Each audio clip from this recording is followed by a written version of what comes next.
I'm looking for my cat. I lost my cat.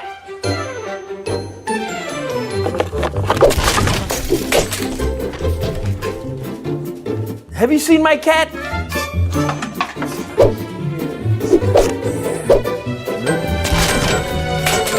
Hey Milo, have you seen my cat?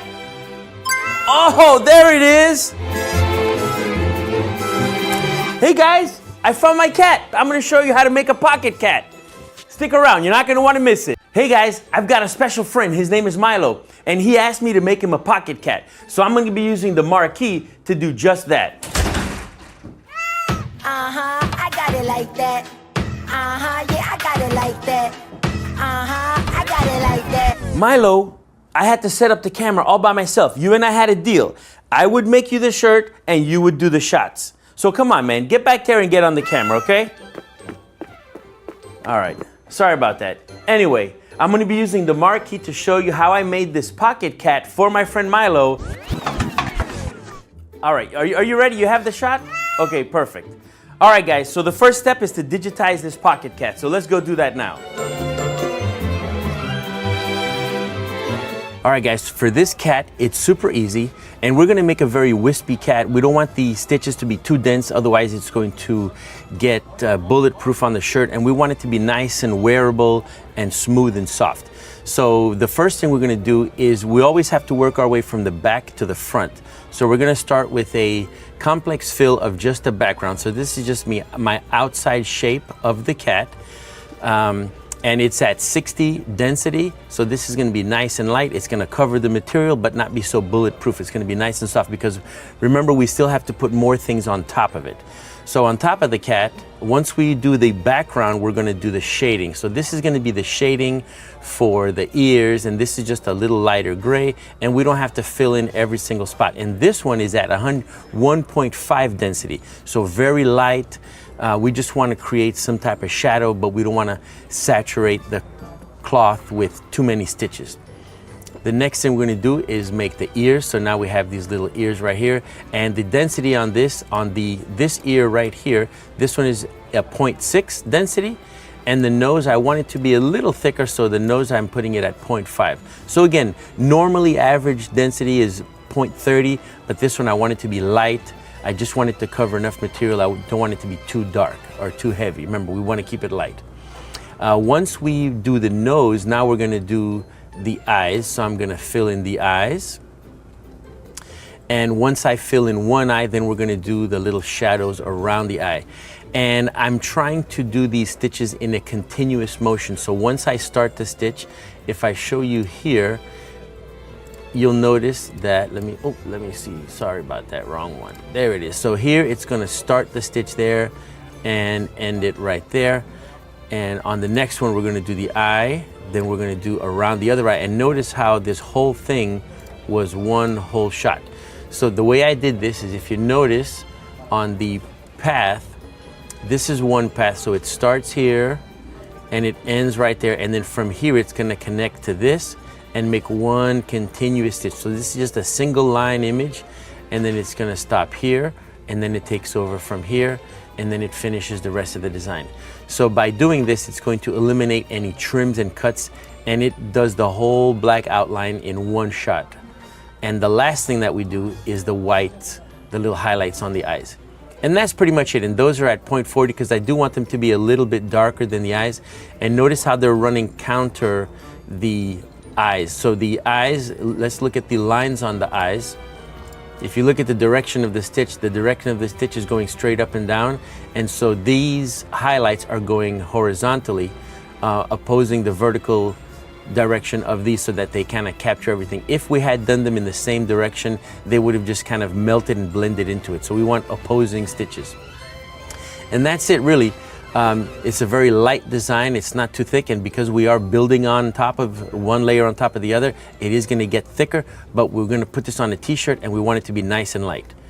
So let's run you through the design real quick. This is the 3D mode, and we're going to show you how it starts. So it's going to start with the base line. It's going to start with your complex fill at the base, then it's going to do the little shadows, and I try to keep everything in one shot. So the shadows is just one continuous stitch all the way across, and it's gonna do the nose trim, it's gonna do the ear trim, then it's gonna do an eye and trim, do around it, eye and trim, and then from here it's just gonna go one complete solid stitch all the way around without ever lifting until we do the eyes. And that's it. All right, that's it. Now let's send it via Wi-Fi to the machine so we can get it ready for running. For this project, I'm going to be using the freestyle standing hooping station that comes with your Mighty Hoop kit. You always get the 5x5 hoop with the kit, the hooping station, and this little freestyle standing arm. This is going to be ideal for doing this small project, as well as letting me center the image just right. And remember, we're always doing tests, so I did pre-run my cat just to make sure that it was fine. And I want the cat to be right about here. And this hooping station is going to allow me to put the shirt exactly where I want it, and not have to worry about holding the bottom hoop and the stabilizer and everything. So let's get this thing set up. I'll be using one layer of backing. It's a medium weight cutaway backing. We're going to take the bottom hoop and place it in the bottom first. And we're going to take this one and just leave it right here like this, and that right on top. Now this piece is a little bit small, but that's okay. You don't need anything big. The little pocket cat will be able to handle it. So we're going to take our shirt and just place it right over the hooping arm. And traditionally, I'm sure you guys know that when you're trying to hoop stuff like that, the backing is moving around and you're trying to hold the bottom piece, but with the hooping station, you don't need to worry about it. So I just have this nice and straight, make sure it's perpendicular, and I'm going to take my little cat, and we are going to just tuck it right underneath the pocket just a little bit, okay? Perfect. So that's good. Let me make sure that it's nice and straight. Okay, and that is well within my hoop. Let me just bring it down just a little bit. Just like that. And now we take the top hoop.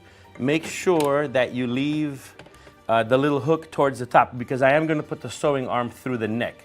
So now that I have it here, let's make sure that it's nice in the center. Perfect, and done. Okay, so now it's perfectly straight. We just have to put it on the machine, and we're going to use this to help us center the image, but the pocket is ready to go. One thing I am going to do before I put it in the machine is I'm going to take a little pin, and I'm going to hold back this just a hair. I'm just going to fold this back a little bit and pin it so that it doesn't get in my way. So I'm just going to pin it to itself. I don't need to pin it to the shirt, but just one little stitch to itself like this. And let's put one more on the other side, just like this. Let me move this over just a little bit. Okay, so that's out of the way, and my pocket cat is going to go right on that line just like that. All right, now we're ready to put it in the machine and get started. As always, make sure you have a fresh bobbin, and we're going to take the neck and put the neck in it first, and go ahead and put the hoop in. Perfect. Now, I always like to take my hand and look underneath to make sure that there's nothing that the shirt didn't tuck under itself or anything like that. Okay, so we are going to trace this design. So we're going to lock it in the embroidery mode. We've already picked the pictures, the colors, because we already ran it. And I'm going to center it. So by centering it, let's go to needle 1. And if you look at the picture, the cross is right in between the eyes. So here, this is going to be a little too low. So we need to move the image a little bit to the right, or to the left rather, and then towards me a little bit to make sure that this ends right up on his forehead, just like that. So that looks about right. So now what we're going to do is we're going to go ahead and trace it. We're going to trace the design, and it should fall right where I have this one. So hopefully it's going to fall along those lines. Let's go trace design. So it looks like it's a little bit too low, maybe by a little bit. So I'll raise it up just a hair. I want the line to be right along this edge where the seam of the pocket is. So let's do that again. I'm just going to bring it up just a little bit. So I'm going to move this towards me a hair. There we go. And trace design. Let's do that again. All right, that's just about right where the feet are going to be just underneath. And at this point, we're ready to start. So we have everything ready. We traced it. The backing is on. Fresh bobbin. Let's go.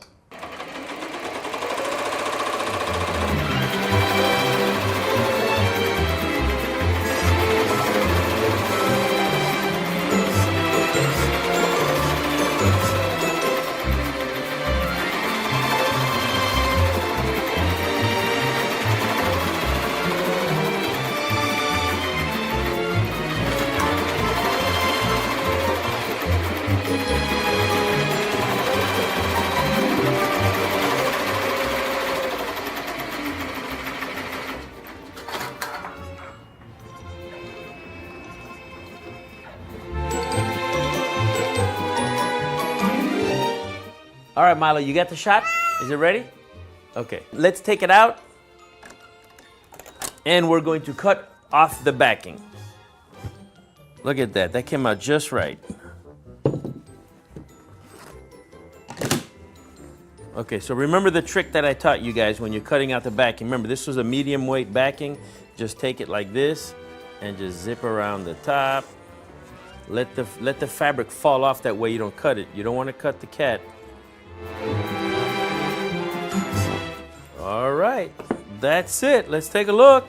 And look, it's nice and soft, nice and pliable, so it's not gonna curl up and get all nasty after you wash it. So it's gonna be nice and cool, and it's gonna sit just like that right on the shirt. 1, 2, 3, 4.